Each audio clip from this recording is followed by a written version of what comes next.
On 7's afternoon news, an apologetic Scott Morrison sees firsthand the devastating fire damage as a firefighter is injured in the mega blaze in the Blue Mountains. A health warning as Queensland faces another extreme heatwave and smoke haze. A teenage boy dies after climbing onto the roof of a Perth shopping centre. And final preparations underway for Australia's greatest yacht race. This is 7 News with McGrath. Good afternoon. The Prime Minister has apologised for taking a family holiday as the country's devastating bushfire crisis continues to unfold. Returning home, Scott Morrison met with affected residents as authorities confirmed one town has suffered terrible property losses. Chris Maher reports. Well, the Prime Minister has come to areas southwest of Sydney devastated by the giant Greenwattle Creek fire. Now, along with the Premier Gladys Berejiklian, the Prime Minister has visited an evacuation centre in Picton. The Prime Minister said today, for many people, it could be years before they rebuild. Chris Maher reporting. Well, up to 20 buildings, including homes and businesses, have been engulfed by the mega blaze burning through the Blue Mountains. As crews faced the terrifying conditions, a firefighter was struck by a car travelling through thick smoke. Miley Hogan has more. Well, this is the kind of scene that is dotted all across the mountains. This home has been destroyed by that mega blaze that is the Gospers Mountain Fire. Miley Hogan. A devastating bushfire in Adelaide is continuing to burn, with confirmation 72 homes have been lost. The blaze at Cuddly Creek in the Adelaide Hills has claimed the life of a 69-year-old man who died trying to save his home. A prominent racing identity is also fighting for his life with horrific burns. More than 300 volunteers remain on the ground, with the fire expected to burn well for days.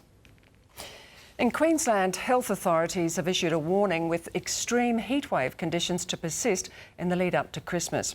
They're expecting hundreds of people will present to hospitals suffering from heat and smoke-related conditions. Tom Hartley reports. From here at Mount Cootha, the view of Brisbane City, which is just a few kilometres away, is usually quite clear, but because of this smoke haze, the visibility and also air quality has deteriorated. I've not seen it this bad before. It's certainly across the majority of Queensland, and I think it's crossing most of Australia. But for it to be completely dissipated, that would require every bushfire to be extinguished, followed by some significant rain and heavy winds to fan it all away. To other news, a teenage boy has died after an incident on a shopping centre roof in Perth's southern suburbs. The 16-year-old climbed onto the top of an IGA around 5:30 this morning. Police say he cut his leg on a window pane and sustained a significant laceration to his thigh. It's not known why he was on the roof. Two of his friends climbed up to help him before calling emergency services. He died a short time later in hospital. An alleged gunman who shot at police in a rural area north of Brisbane is likely to be charged. The 43-year-old led police on a 15-hour manhunt before he was arrested at a busy service station yesterday afternoon. He's accused of shooting at police when they were called to a home following a disturbance. A violent assault by a police officer in California has left an innocent driver dead. Video shows the officer responding to reports of a carjacking, but confused the owner for the thief. Olivia Leeming reports. It's a disturbing glimpse of police brutality, where the victim was mistaken for his attacker. In new video, deputies receive reports a stolen car is being driven in the area. Well, it's one of the biggest expenses in a household budget. The ACCC report showing electricity prices have fallen. The parenting program reducing behavioural problems in children. And the big retailers launching Boxing Day sales early.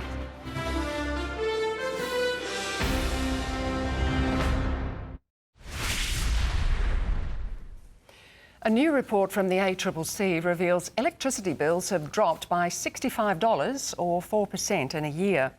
The fall is due to a 5% decline in wholesale costs and a 29% drop in retail margins.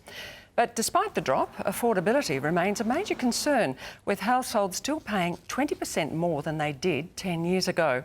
Households could potentially save up to $230 by swapping to a median market offer.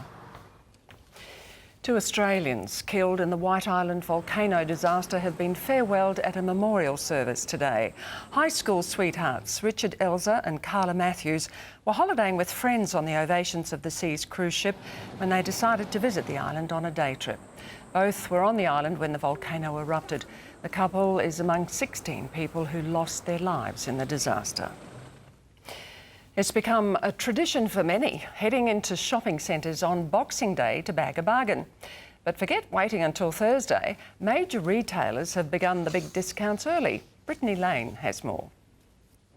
Boxing Day is still a couple of days away, but the sales have already begun.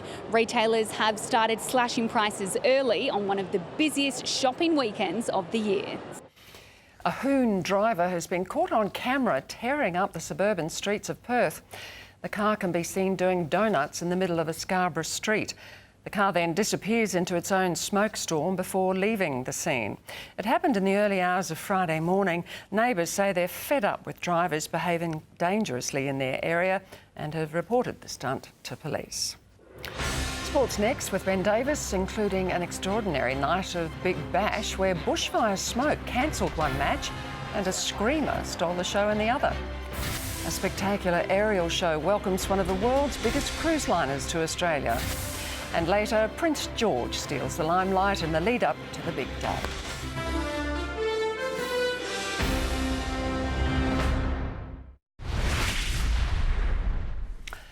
One of the world's most luxurious ships has arrived in Melbourne in spectacular style. Flying above the Queen Elizabeth were 60 synchronised drones.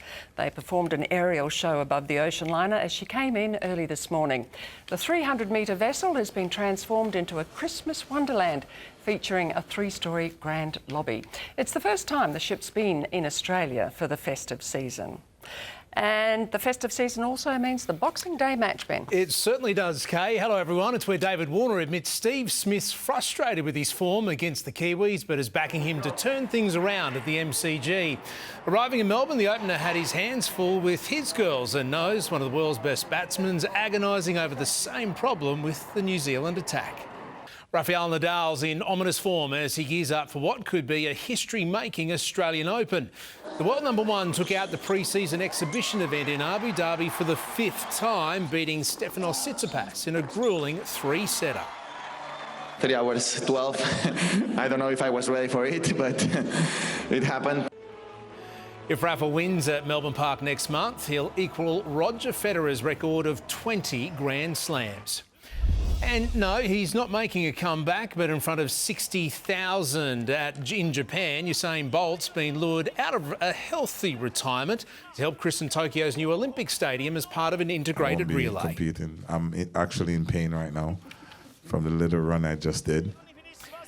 The $2 billion venue will also host the opening and closing ceremonies. I would say he is enjoying retirement, Kay. It looks like it, yeah. Thanks for that, Penny. Now, is there any rain forecast for the fire zones? Laura Dymock has the weather next. And 3 future kings join the Queen for a Christmas tradition.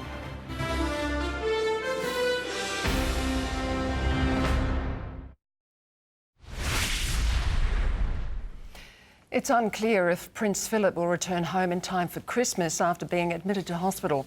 The Duke's medical episode comes as new photos have been released of 4 royal generations. 6-year-old Prince George appears to have taken charge, mixing ingredients for Christmas puddings, as his father, grandfather and the Queen watch on.